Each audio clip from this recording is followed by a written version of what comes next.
Carolina Panthers fans getting excited to see the Sam Darnold era get underway in Charlotte. The Panthers trading 3 draft picks for the man once hailed as the savior of the New York Jets when he was taken 3rd overall back in 2018.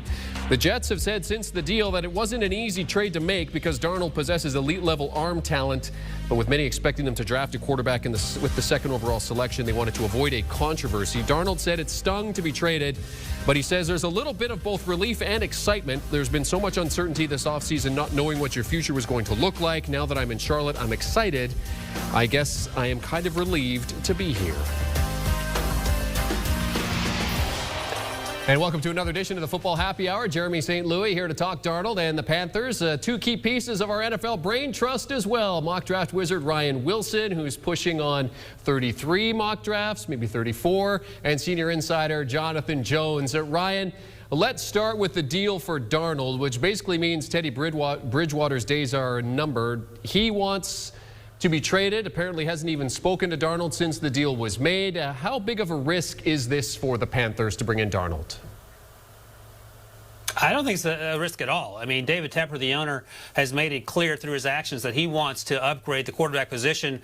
He was aggressive in doing so earlier in the offseason. There were some conversations about how the quarterback situation might shake out in the draft, and when things didn't appear to be going their way, they went and got Sam Darnold. And I think Sam Darnold's exactly right in terms of being excited about coming to Carolina, which is a much more stable franchise than the one he left.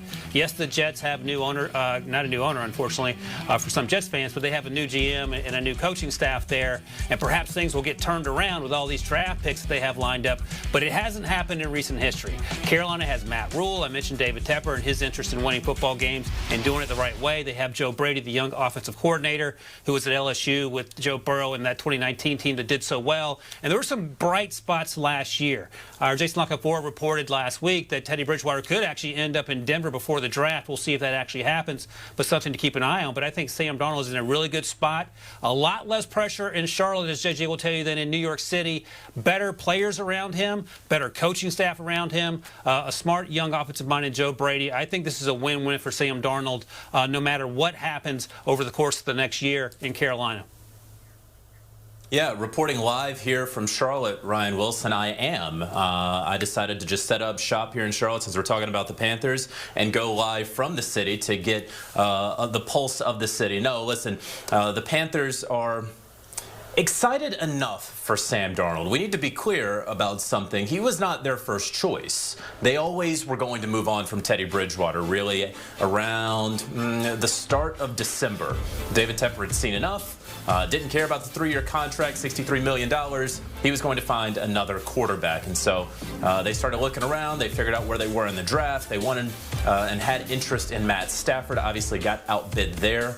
Had a lot of interest in Deshaun Watson.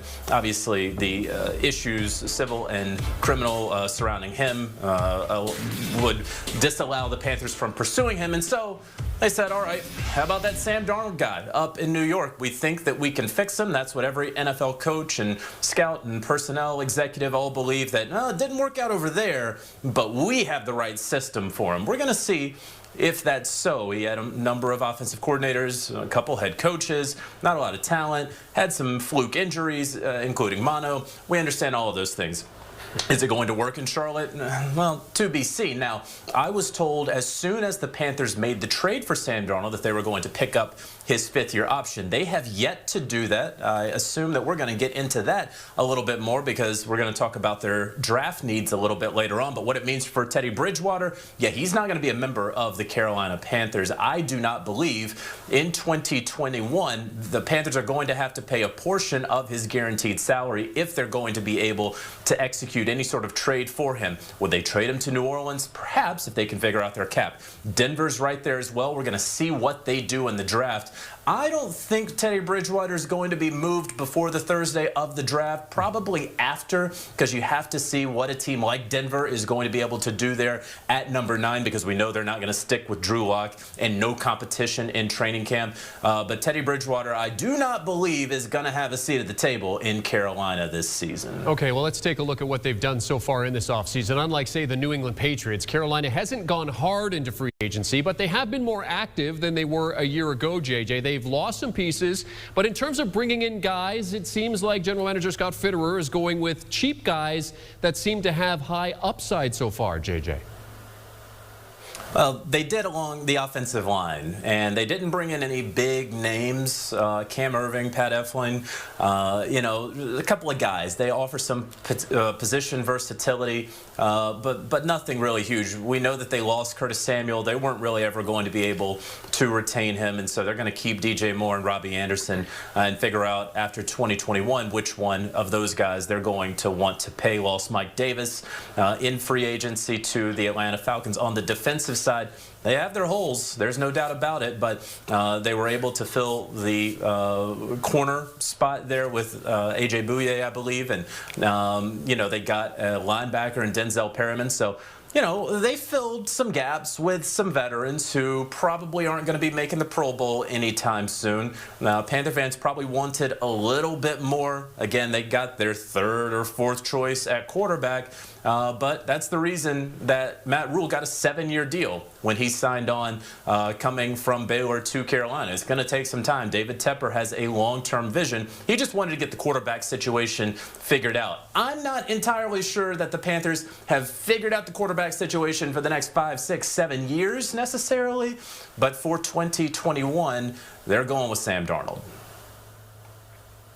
Yeah, JJ hit on it. Most of the moves were of the let's fill out the 53-man roster. Let's get some stable starters. We're not going to have any Pro Bowlers in the mix of free agent signings. And sometimes that's how it goes. Sometimes, as JJ noted, fan bases get frustrated because they don't see a run of star players signed on day one. And then you lose someone like Curtis Samuel and even Mike Davis, the running back, to a division rival in Atlanta. And that can cause some frustration. But if you look at the most successful franchises, it's steady as she goes. You sign players that can help you step into situations where, should an injured starter go down, you have someone able to step up. JJ talked about Denzel Perryman coming in. A.J. Bouye came in. These are guys on the defensive side of the ball that can help that unit that struggled at times last year. A pretty young unit that's only going to get better. Adding some veteran leadership makes a ton of sense. The big free agent signing, or if you will, the big acquisition that was by trade, of course, is Sam Darnold. And as JJ and I have been talking about, we'll find out if it works, Jeremy, but I think it's a step in the right direction. It's a slight upgrade over Teddy Bridgewater. Sam is younger than Teddy Bridgewater. Whether it's a long-term solution, we don't know, but I'm willing to give it a go and see what Matt Rule and Joe Brady can do with Sam Darnold in a new location with new players around him and out of the shadow of playing in New York for the Jets. Yeah, Rome wasn't built in a day. Dynasties take a little bit of time. Carolina, the 8th pick in the upcoming draft. Ryan, when you look at it, what is their biggest need as they finalize those draft boards? Well, you could say quarterback, but I'm going to say Sam Darnold's the guy for now. I don't think they draft someone at 8. JJ might disagree with me. We'll see. I'm going to go with cornerback. They have a ton of needs because this isn't a very good football team, but it's a young team, as I said, and they're getting better. So here's the list of all their needs here, but I'm going to target the cornerback position. There's not a lot of depth there, and that's certainly something they could look to address in the draft. Now, they're picking 8, and you might say that's a little high for a cornerback. Well, it'll be around the range where these cornerbacks start to go off the board. And we say it every year. It only takes one team to fall in love with a player, no matter the position. And if they love someone like Patrick Surtain or love someone like J.C. Horn or whomever it may be at cornerback, and the other options are off the board there, that's certainly a position they could target. The defense has to get better. The secondary has to get better. They have Derek Brown. They have Brian Burns up front making a difference. So those positions are coming together. They have some linebackers that are playing really well. Those positions are coming together. The back end is where they need to do some work, and they could certainly address that early on day one there, Jeremy. Their biggest need is offensive tackle. And if Penei Sewell is sitting right there at number 8, and I can't believe that he would fall there, certainly the Cincinnati Bengals should take him at 5. The Miami Dolphins should not pass him up. And the Detroit Lions could use a left tackle and put him at right tackle or put him at left tackle wherever. But if he's there at 8, I would absolutely take Penei Sewell. This is a left tackle position for the Carolina Panthers that truly they have not really figured out ever since Jordan Gross retired 7 years ago. They had one good season out of Michael Orr in that 2015 year, but outside of that, it's really been a turnstile there in Carolina under 2 different regimes and 3 different general managers. So I would target an offensive tackle. I'm not sure that it's going to be a Rashawn Slater necessarily at 8, Ryan kind of hit on it. Might be a little too early to take a corner, but listen, if you feel good about taking Slater or Patrick Surtain, because I completely agree with Ryan that a cornerback is a huge need for this team, and you don't really want to do it at 8, maybe you can slide back just a little bit, but you don't want to go back too far because the Vikings need an offensive tackle and guard. You have the Chargers picking right around 13, I believe, that also need an offensive tackle. So you can't slide back too far. I look at the Dallas Cowboys, for example, sitting at 10, who I think everyone has penciled in a corner for them, be it J.C. Horn or Patrick Surtain. Maybe you go back there so that the Cowboys can move up to your 8 spot to get their corner, but you don't want to go too far back because you're going to miss out on a guy who, I don't know, 50-50, let's call it 30-70 shot at a potential gold jacket down the road. Okay, so when we look at the 8th overall pick, which, by the way, Ryan has the Panthers trading to the football team in his latest mock draft for Trey Lance. So who will they be targeting for you if they keep the pick, JJ? So that's interesting about the quarterback position, and I sort of teased it a little bit earlier. The Panthers have not picked up the 5th-year option on Sam Darnold. You don't trade what they traded to get Sam Darnold to only rent him for a year. But I believe, in fact I know, that the Panthers want it out there around teams, especially with the Denver Broncos picking a pick behind them and needing a quarterback, that, hey guys, we could do anything. We could take a quarterback if a quarterback's there at 8, if a Justin Fields is there, if a Trey Lance is there, because we haven't fully committed yet to Sam Darnold. I think that it's a little bit of a game that the Panthers are playing. I do think that they ultimately will pick up the 5th-year option, but even if they do, that will not preclude them from taking a Fields or a Lance if either of those players is there, and that's a big if. But I do think that it's a little bit of bait out there for the Panthers, a little bit of smoke. Hey guys, who wants to trade up with us to make sure you get it? Denver, do you want to come up to 8? Because we're going to be listening to some other offers, maybe the New England Patriots at 15, if they haven't made a move to come up and get their guys. So that's what I'm looking at right now for the Panthers in my mock draft on CBSSports.com. I've only done one. I'm about 32 behind Ryan Wilson. But it worked out that the 5 quarterbacks went before the Panthers picked. It worked out that Penei Sewell and Kyle Pitts had been taken off the board. And so I took the best player available for the Carolina Panthers, and that was Jamar Chase. I talked earlier about their wide receiver position. You lost Curtis Samuel. You have Robbie Anderson with 1 year left on his deal. You got a 5th-year option decision that you're going to eventually have to make on DJ Moore. Why don't you load up at that position with Darnold? And listen, it's a deep tackle class. You can get a guy in the 2nd, 3rd round if you really need to. You got some veterans with position flexibility, even if you don't believe they're going to be all pros or Pro Bowlers. So that's where I went in my mock draft just because of the way the draft board fell. I don't think Jamar Chase is going to be there at 8, but in my mock, you know what? It's my mock. I can do what I want. And he fell there. Yeah, you can do what you want, but then you hear about it, JJ. Just a word of warning. By the way, you might be 32 mock drafts behind me. Good news is you're only 2 mock drafts behind Pete Prisco. You can catch him. Make a run for it. See what happens. But I like the way you're thinking with Jamar Chase. I'll circle back to that in a second. I mentioned it earlier, sort of hinted at it. I think cornerback could be in play here. Cornerback, not quarterback. I think you're right, JJ, about the quarterback gamesmanship we're seeing from David Tepper and the Panthers. But in terms of cornerback, I mentioned why that was a need. I like the idea of Patrick Surtain there. Is that too high for him? No, it's not, because he could very easily go at 9 to the Broncos. And you mentioned that the Dallas Cowboys are going to be all over the cornerback position, so Surtain be there at 10. So Patrick Surtain could be an option.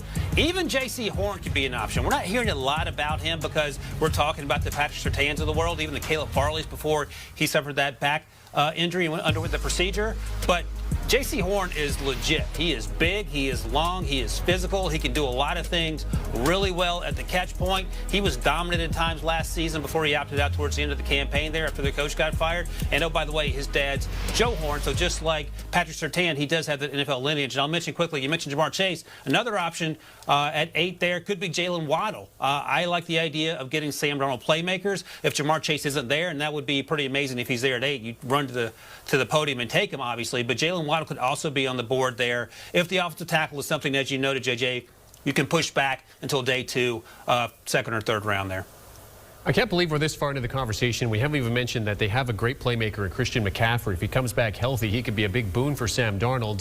And then, of course, what they do in the draft building off of that. Obviously, the ability to adapt and make moves under pressure, key for any successful draft. But when it comes to day 2, Ryan, you mentioned it, we get into what the scouts truly know about certain guys. What do you see Matt Rule and company looking at on day 2 here, Ryan? Yeah, it's a perfect segue, Jeremy. So as we sort of talked about, offensive tackle, offensive line makes some sense. They could target someone like Dylan Radins out of North Dakota State, the left tackle for Trey Lance the last few years. Incredibly athletic. He was dominant at the FCS level. Always the conversation is, can he make that transition to the NFL? He showed well at the Senior Bowl, indicating that he can certainly do that. He can even play guard if you want him to. And then perhaps in the 3rd round, we haven't even talked about the tight end position, but if Kyle Pitts is there at 8 somehow magically, you would imagine that would be at the top of the to-do list for the Panthers as well. Tommy Tremble is a guy that I love. I know Pete Prisco likes him a lot. I think he was on Pete's better than team. Mostly a run blocker at Notre Dame, but he has the athleticism to be a really special player as a passing option as well. He's just grown into that role. But in the meantime, have him out there destroying guys so they can bust open holes for your guy that you just mentioned, Jeremy, Christian McCaffrey, when he's fully healthy. And I think that's also a direction you could go in terms of giving Sam Darnold yet another option, another dump off to make his life easier as the new Panthers QB. Yeah, I think obviously it depends on what you do in the 1st round. So if you go offensive tackle, I'm looking at the corner position. And I'm looking at an Asante Samuel Jr. If he's there, that'd be amazing value. If he's there, I have him as a late 1st rounder. But, you know, they could go with one of the Georgia corners as well, really more where their value is. If you go corner in the 1st round, or you take best player available, a Jalen Waddle or a Jamar Chase perhaps, or a quarterback, then I'm looking at offensive tackle. We talked earlier about the depth there, and I love Samuel Cosme, a guy who played 3 years, a starter on the right side.